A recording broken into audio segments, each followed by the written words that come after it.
Picture a pirate ship. Anarchy, rum, brawls, and blind obedience to a captain with an iron hook for a hand. This is the world we know from books and movies. Now let's shatter that image with a single fact. A pirate who lost his right arm in battle received guaranteed compensation from the common treasury, 600 pieces of 8.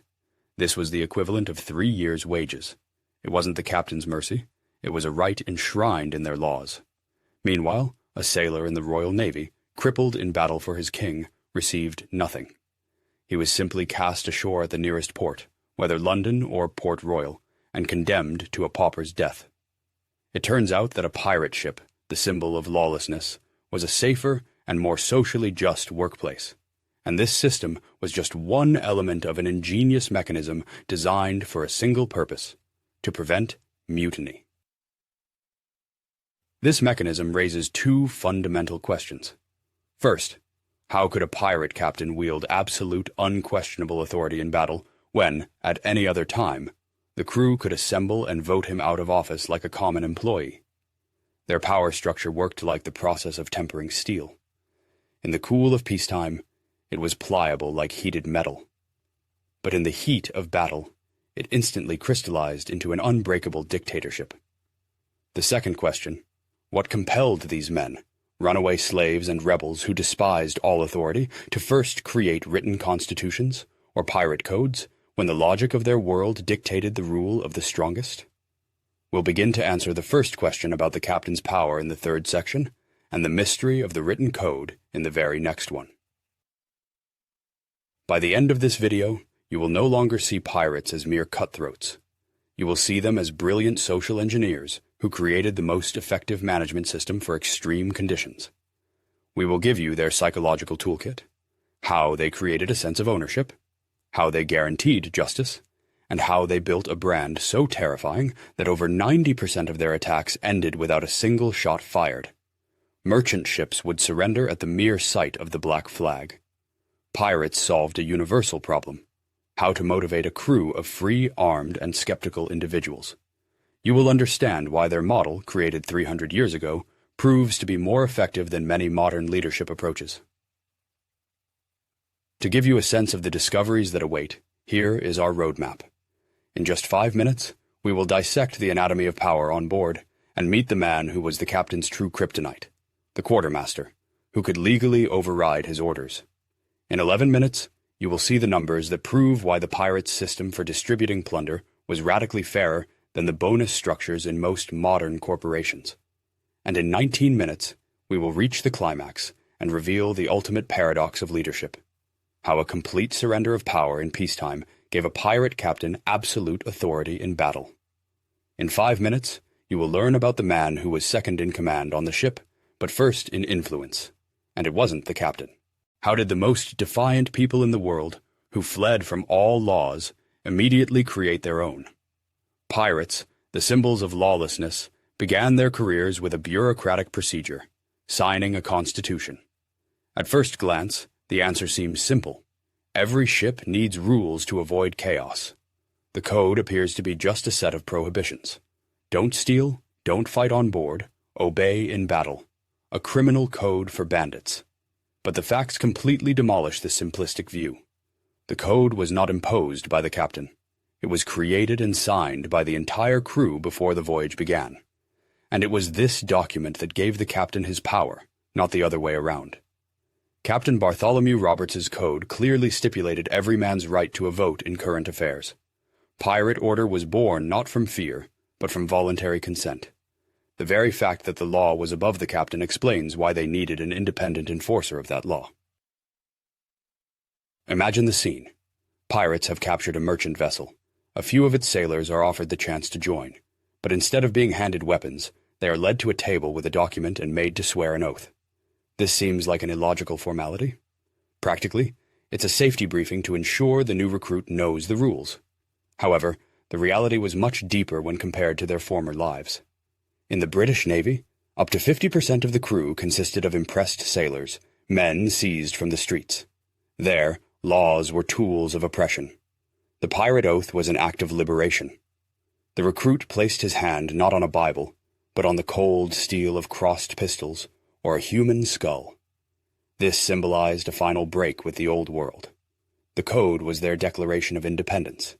This contract guaranteed rights. But who guaranteed the contract against the most powerful man on the ship? In a charter written by robbers, the ban on gambling for money is striking. It seems like absurd hypocrisy. The simple explanation is that gambling leads to debt, quarrels, and knife fights, which reduces combat effectiveness. But the picture changes when we view it not as a rule, but as a business decision. The pirates' main asset was trust and unity. Any internal debt or grudge was like a tiny crack in a dam that could lead to disaster under pressure.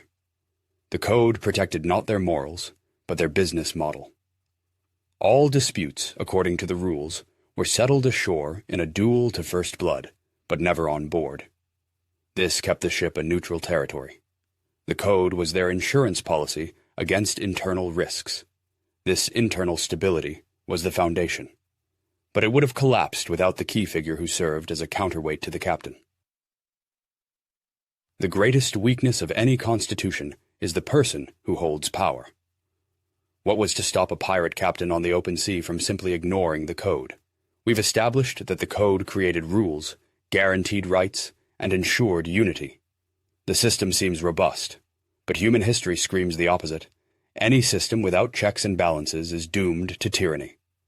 On the merchant ships from which the pirates fled, the captain was simultaneously prosecutor, judge, and executioner. They knew this could not be allowed. The pirates intuitively understood the fundamental principle of the separation of powers. They realized the code was just the software. They needed an independent system administrator, and so they created a position with no parallel in maritime history. In the next section, we will meet the quartermaster, the man who could fire his boss. On a Royal Navy ship, the captain was almost a god. On a pirate vessel, 90% of the time, there was a man more influential than him. The quartermaster. At first glance, he seems like just an effective manager. He distributed provisions and water, maintained order, and kept track of the plunder. But reality shatters this bureaucratic image. He held veto power over the captain's orders in all matters except combat. He alone administered punishment for infractions. If a captain, in a fit of rage, ordered a sailor to be flogged, the quartermaster would calmly stop him, state that it was his jurisdiction, and after an inquiry, assign a lighter punishment. The crew saw that tyranny was impossible. This system of checks was the foundation. But it would have crumbled without its primary source of legitimacy. A sailor believes he was shorted on his rum ration. On a merchant ship, he would have stayed silent or plotted a mutiny. Here, he goes to the quartermaster with his complaint. He isn't afraid, because the quartermaster was elected by the crew. His loyalty was to the sailors, not the captain. He was their representative in power, not an appointee from above. And unlike the captain, who was removed for serious misconduct, the quartermaster could be voted out by the crew at any moment if he ceased to protect their interests. The crew's discontent was like a river. On merchant ships, they tried to dam it, which inevitably led to a breach. The quartermaster, however, created a safe channel for it, preventing mutiny. This balance solved internal problems, but its true value was reflected on the payroll. The numbers are shocking. The captain, who led the ship into battle and risked being the first to be hanged, received 2 shares of the plunder. The quartermaster, responsible for internal order, received nearly as much, 1.5, and sometimes even 2 shares. Why was their contribution valued almost equally? This wasn't about salary. It was a declaration of the separation of power. The captain was responsible for foreign policy and defense. The quartermaster handled domestic policy and justice. For comparison, a privateer captain could take up to 50% of all plunder, 25 times more than a sailor. The pirate model was a financial manifesto. There were 2 leaders on the ship, and it was this balanced system that allowed them to move to the most radical element of their governance. 2 leaders with nearly equal authority. Isn't that a recipe for perpetual conflict and a paralysis of power? The captain-quartermaster duumvirate created a perfect balance. The captain couldn't become a tyrant, and the crew was protected. But what if the captain wants to sail to Jamaica for Spanish gold, while the quartermaster, expressing the crew's will, suggests heading to Nassau for repairs? The system reaches a stalemate. The pirates found a solution. They created a supreme court that was higher than both leaders. That court was the entire crew. The balance of power was not an end in itself, but merely a prelude to true democracy. So, there are two leaders on the ship. But the final decision is made by a third force, and that force is the entire crew. In the next section, the power of the majority. The most effective way to make people who distrust authority willingly face mortal risk is to let them vote on that risk themselves. This might seem like a clever trick, an illusion of choice, where the captain lets the crew vote on minor issues to create a sense of ownership. But reality shatters this theory. If the crew voted for a suicidal attack on a warship, the captain was obligated to obey and lead it. When the British king offered pirates a pardon in 1718, every crew held a vote on whether to accept or reject it. This was a collective life-or-death decision that created a phenomenal sense of ownership. It was their voyage, their decision, and their responsibility. But this system only worked because it was backed by a completely transparent benefit.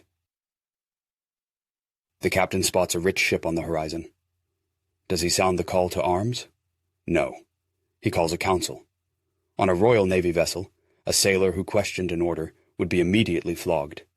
On a pirate ship, a genuine parliamentary debate would begin. Any crew member could stand up and point out the risks or propose an alternative plan. A pirate ship was not a hammer in the captain's hand, but a set of scales where a decision was made only after weighing all arguments, and decisions made by the majority held an almost sacred status. Even the minority that lost the vote would fight fiercely to execute it, because it was the will of the collective. The right to vote is political power, but real power always lies in the economy. Now, imagine yourself on deck. You are a full member of the crew, and your vote decides everything. The captain has called a council. You have two options. Plan A: attack a well-guarded Spanish galleon. The risk is enormous. You could lose half the crew. But if you succeed, the plunder will make each of you rich for life. Plan B: attack a lightly defended merchant ship. The risk is almost zero, but the loot will only cover rum and food for a month. So what do you vote for? Write just one word in the comments: risk or guarantee. These were the kinds of decisions constantly made on pirate ships, and their fate depended on them. Why didn't pirate democracy devolve into anarchy, where everyone votes only for their immediate self-interest? The right to vote created unity, motivation, and a sense of ownership. But history shows that democracies collapse due to economic inequality, when voting becomes a struggle for resources. The pirates solved this problem at its root. Their democracy was a powerful engine, but its fuel was the fairest system of compensation of its time. The income gap between a captain and a sailor was less than 100%, whereas in the civilized world, it could reach 10,000%. Without a fair economy, their democracy would have been stillborn. They gave the crew political power, but to maintain it, they had to give them something more: economic power. In the next section, pirate socialism. The figure is shocking. A pirate captain, who risked being the first to hang, earned only 1.5 to 2 times more than a common sailor. Why was such a colossal difference in responsibility valued so little? At first glance, it seems pragmatic. A sailor's share, 1. An officer's share, 1.25. The captain's share, 2. A simple and clear system to avoid disputes, but the numbers completely destroy this picture of simplicity. From a haul of 10,000 gold pesos, a pirate captain would receive about 200. At the same time, a privateer captain holding a government patent would legally take 5,000, 25 times more. This wasn't pragmatism. It was a conscious ideological rebellion. Most pirates were former sailors who had been systematically cheated out of their pay. This system was their revenge, and this fairness in pay demanded absolute transparency in its distribution. Mountains of gold lie on the deck, surrounded by 100 armed cutthroats. Why doesn't this end in a bloodbath? Because the quartermaster, elected by the crew, publicly divides all the plunder with scales and a list of shares. Everything happens in plain sight. This seems like a way to prevent theft, but the reality was about building trust. In the merchant fleet, Wages were paid at the end of a voyage, with sailors constantly being shortchanged. The pirate system was based on immediate and honest payment. Hiding even a single coin was punishable by death or being marooned on a deserted island. Honesty wasn't an option. It was a condition for survival. But this system didn't just pay for work. It actively rewarded those who did more to achieve victory. If everyone has a nearly equal share, doesn't that kill motivation? Why be the first to board an enemy ship if you get the same as the one hiding behind the mast? The answer lay in a system of bonuses. The one who first spotted a target ship or first set foot on its deck received an extra share or 100 pesos. This wasn't just a bonus. It was meritocracy in its purest form. Your income depended not on your rank, but on your actual contribution at that moment. And these bonuses were written into the code, not left to the captain's discretion. The system transformed the crew from a flock led by a shepherd into a wolf pack on the hunt, where each member sought the opportunity to strike the decisive blow. This system brilliantly rewarded success, but even more remarkably, it protected them from the consequences of injury. Fair pay creates loyalty. But what if you can no longer work? In the 18th century, an injured sailor was doomed to poverty, except on a pirate ship. We've established that their payment system was egalitarian, transparent, and rewarded individual contribution. But the reality was even more shocking. The greatest risk for a pirate was not death, but a disabling injury that rendered you useless. The pirates solved this problem. Their codes had a special section. Before the plunder was divided, fixed payments for injuries were set aside from the total sum. Lose a right arm, 600 pesos. A left arm, 500. An eye, 100. This compensation was enough to buy a small farm in Jamaica. They created the world's first corporate social insurance system, and we will explore how it worked in the next section. Logic breaks down at one fact. A pirate, whom we consider a savage, had a legally guaranteed right to a disability pension. Yet a heroic sailor of the Royal Navy, who fought for the Empire, had nothing. At first glance, this seems like a pragmatic clause in a contract, an insurance policy for bandits. The Articles of Agreement, their code, had a clear table of payments for specific injuries. But the reality of this system turns everything upside down. In His Majesty's fleet, a wounded sailor was discharged ashore at the first port, condemning him to poverty. The pirate system wasn't just better, it existed where the civilized world had a void. It was the difference between a future and hopelessness. 600 silver pesos for a right leg, 500 for a left, 100 for an eye. This wasn't charity. It was a right. This system protected them financially. But its main effect was psychological. How does a financial guarantee make a person bolder in battle? The greatest terror for an 18th century sailor was not death, but disability. Death is quick. The life of a cripple without support is a slow agony of humiliation. The pirate system attacked this paralyzing fear directly. A pirate knew that even if he lost a leg, he would not be thrown onto the street. He would receive a sum equivalent to 10 years' wages and could start a new life. This certainty freed his mind for combat, but the effect was not individual, it was collective. When everyone knew that their shipmate would be cared for, it fostered unprecedented trust. They fought not just for a share, but for the person beside them. This turned a band of mercenaries into a brotherhood. The money for compensation was set aside from the total plunder before the final division. Caring for their own was priority number one, above personal gain. While the laws of brotherhood governed the ship internally, the pirates prepared a very different performance for the outside world. How could an act of internal justice become a weapon? Imagine the scene. A merchant ship is captured. Its crew witnesses not chaotic looting, but an orderly process. And then, the unthinkable happens.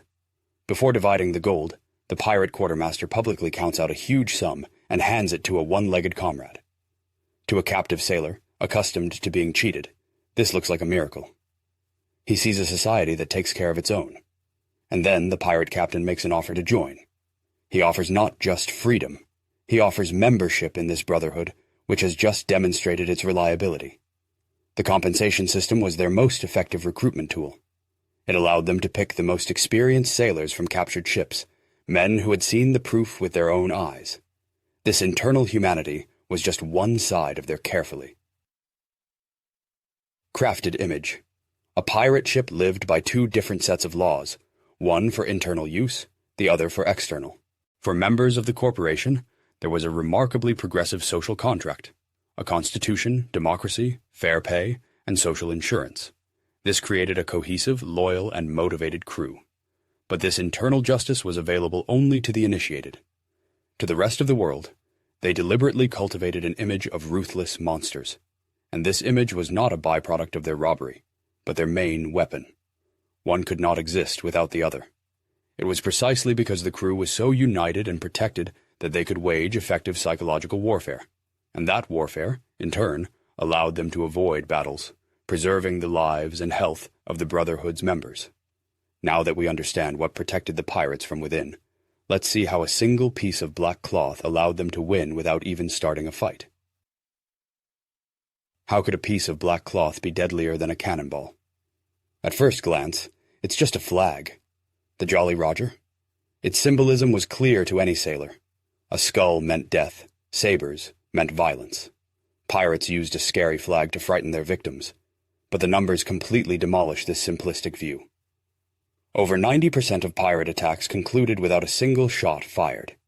This transformed the flag from a mere scare tactic into a key element of their business model. Every battle risked losing men and damaging the plunder. The Jolly Roger saved gunpowder, time, and most importantly, the lives of their insured comrades. Raising the flag was easy, but building a reputation that made the whole world believe in its threat was immeasurably harder. Why didn't pirates constantly fly the Jolly Roger? It was a tactic of disguise. Sailing under an English flag, a pirate ship could approach its victim within firing range, denying it any chance to escape. But the reality was more complex. The sudden switch to a black flag was not the start of an attack, but the beginning of negotiations. It was a visual ultimatum. We are giving you one chance to surrender without a fight. Sometimes they would raise a red flag, which meant no quarter would be given. Pirates didn't just attack, they offered a choice. The flag system worked like a switch. The black flag set it to the choice is yours position. The red flag irrevocably flipped it to no mercy. The threats on the flag had to be backed by real deeds, and for this, the pirates developed a perfect PR strategy. So, who were the pirates? Ruthless killers or pragmatic businessmen? They were both. If a merchant crew resisted, the pirates would unleash their full fury upon them, often executing the captain.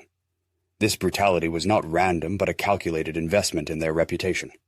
Survivors would spread the word about the terrible fate of those who dared to resist. But to those who surrendered immediately, pirates were surprisingly merciful. They were often released unharmed. This dual approach created the perfect marketing strategy. Resistance meant a high probability of an agonizing death. Immediate surrender meant almost guaranteed survival. Captain Edward Lowe, known for his extreme cruelty, was building a reputation for hundreds of other pirates. So we have internal democracy and external terror. All that's left is to understand how these two opposites merged into one. How can you be a just democrat to your own and a ruthless tyrant to others? It's not schizophrenia. It's a perfectly calibrated system. We've established that a pirate ship was built on internal justice. The code, the quartermaster, the right to vote, and social guarantees created an incredibly cohesive crew. It was this internal strength that allowed them to project external terror.